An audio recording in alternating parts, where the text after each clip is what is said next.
Monday.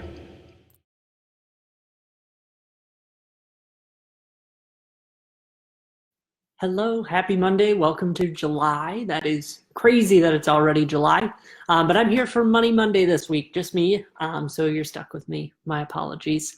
But this week we're talking about cars. So this is something that Alyssa and we don't have a ton of experience with purchasing cars, but this is something that we've seen a lot, and that we kind of, I guess the stuff that we know about buying cars seems like just common sense, but it doesn't really translate in the real world. So the way that we look at buying cars is that you really shouldn't ever be purchasing a brand new vehicle. We've only bought vehicles used, and people that we have talked with that manage their money in similar ways and are trying to stay out of debt all do the same thing as well. So it's just kind of a fact with a new car. As most people know, as soon as you buy it and you drive it off the lot, it loses a ton of its value. Like within the first year, most cars lose like 40% of their value. So if you're buying a car for $30,000, for instance, that's going to be worth $20,000 a year later, regardless of how many miles you put on it or how well you maintain it or anything like that. So that the first couple of years really of owning a car, they lose so much value. So it's really recommended that people wait and buy a used vehicle. So when you buy a vehicle that's low miles, has good maintenance records, that's a couple years old, it's giving you a chance, for one, to know what it's like to maintain that car.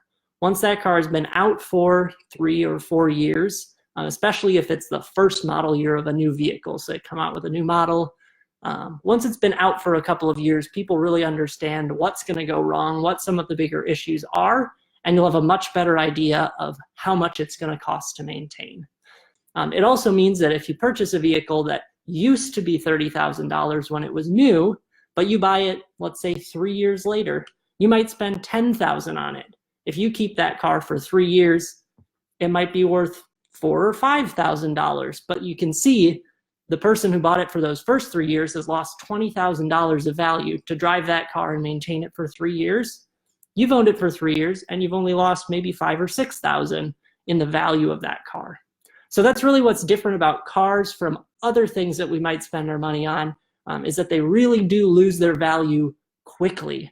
They don't hold their value regardless of what kind of a car it is. Yes, there's maybe an oddball exception with some collector vehicle, but as a whole, purchasing a car is not an investment in something that's going to maintain its value. It is something that you purchase because you need that commodity. You need a car so you can get to where you need to go, but it's not something that we should really be purchasing new, so that we're not the ones that are eating the cost of that brand new vehicle. So let us know what you think. Do you agree with us? What are your thoughts on buying a brand new car? Obviously, it's different for everyone. We're in a different state of our lives than a lot of other people might be. So we want to hear what you have to say as well. Thanks so much.